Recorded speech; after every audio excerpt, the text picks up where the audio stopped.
네, 처장님 수고 많으십니다. 우리 집권여당의 대표께서 우리 조희대 대법원장을 조희대 C라고 그러고 해방 이후에 최악의 대법원장이라고 또 사퇴를 요구하는데 우리 처장님이나 대법원의 입장이 어떻게 되십니까? 제가 말씀드리기엔 적절하지 않은 것 같습니다. 아니요, 말씀하셔야죠. 그거에 대해서 입장이 없으십니까? 아니 적어도 그러면은 대법원에서 예를 들어서 이재명 대통령이 8개 사건에 12개 범죄 혐의에 또 5개 재판 중단돼 있지 않습니까? 공개석상에서 대통령에 대해서 이재명 씨라고 부릅니까? 대법원에서 그런 분 있습니까? 한 분이라도 있습니까?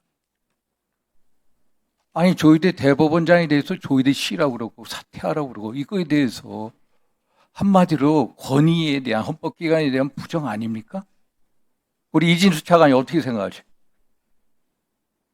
네, 제가 예. 답변 드리는 것도 좀 적절하지 않은 것 같습니다. 아니 기관에 대한 기본적인 존중이 안 되는 거죠. 그거에 대해서 의견이 없어요. 어떻게 하십니까? 안 그렇습니까?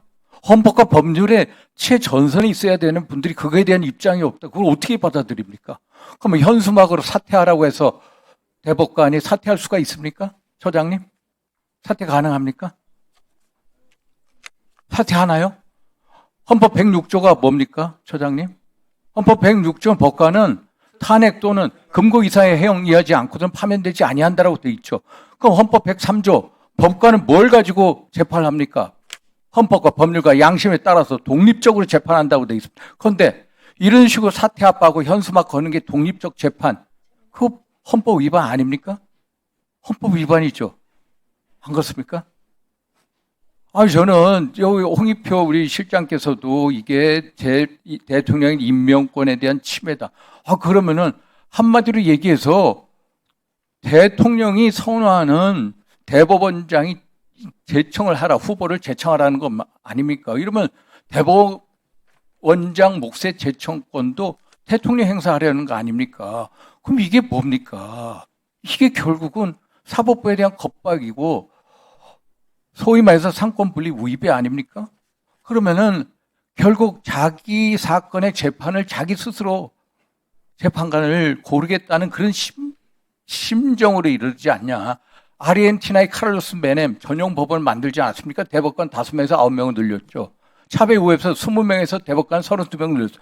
차베스죠. 이재명 대통령 전용 법원을 만들려고 하는 거 아닙니까? 그러면은 헌법과 법률에 따라서 법원 행정처에서 말씀하셔야죠. 헌법과 법률과 원칙에 따라서 말씀을 주십시오. 두 분. 그래서 마지막 다시 말씀드리지만 제가 말씀드리기에는 좀 적절하지 않은 사안인 것 같습니다. 예, 수고하셨습니다. 김승원 변호사님. 예.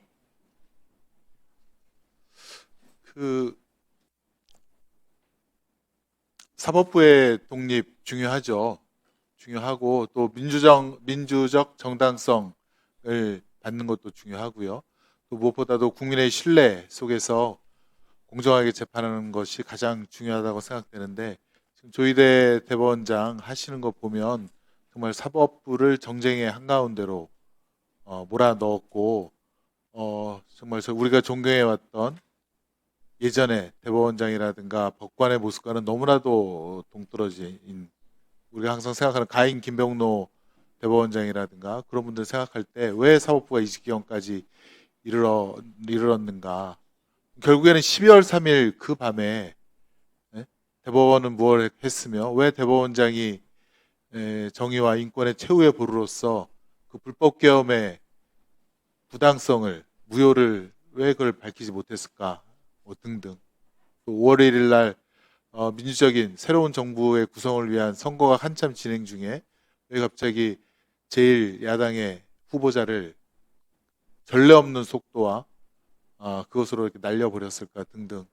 근데 이제는 또 내란 관련된 재판마저도 전원 합의체라는 본인이 재판할 재판장인 곳으로 다 회부시켜서 지금 그 특별법에 정해진 신속히 내란을 정리하고 새로운 출발을 해야 되는 이 시점에 계속 지연시키는 그런 일들을 하고 있어서 저야말로 저는 정말 답답하다 이 말씀을 드리지 않을 수가 없고 거기에 대해서 지금 그 처장께서도 어제 예결위 회의장에서 이런 말씀을 하셨어요. 그 대통령에 대한 재판에 대해서 헌법상 재직 중 불소추 규정과 관련해 해석이 분분한 것으로 안다.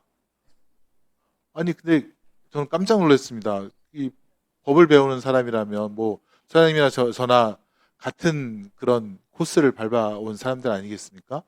대학 때부터 대통령에 대한 재판은 소추는 중단된 것이고 당연히 재판은 중지되는 것이고 더더군다나 그 재판의 시작이 윤석열 정권의 친윤 검사들에 의한 불법 강압 수사 조작 기소라는 것이 국정조사에서 상당히 드러났는데 어떻게 이런 말씀을 하실 수가 있는가? 여기에 대해서 좀 답변을 좀 해주시기 바랍니다. 분분하다. 이게 지금 처장님 개인 의견은 아니고 뭐 소수설이지만 그런 설이 있다라는 상황을 갖다가 말씀하신 거 아닙니까? 저는 그렇게 선회를 하고 싶습니다. 그렇습니다. 학계에서 논의가 있는 것으로 알고 있습니다.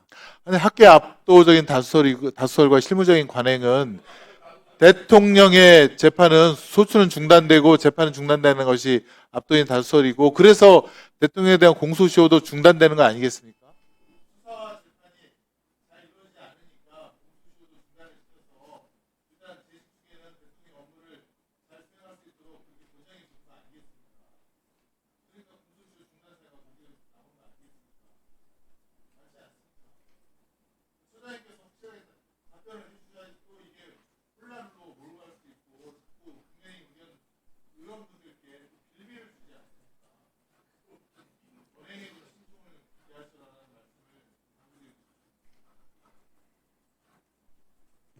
예. 답변하실래요? 예. 그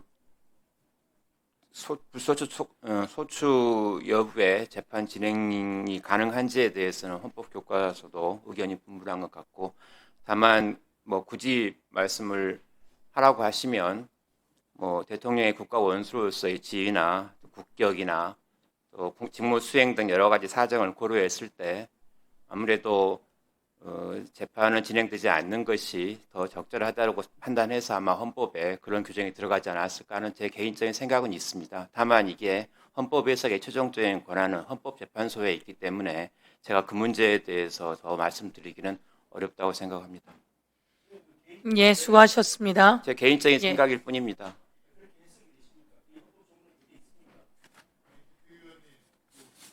헌법 조문에 소추의 대상이 되지 않는다가 있지요. 자,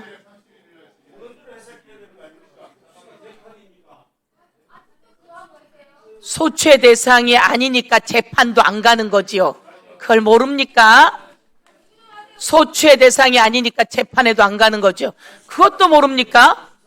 자, 박형수 간사님 토론하세요.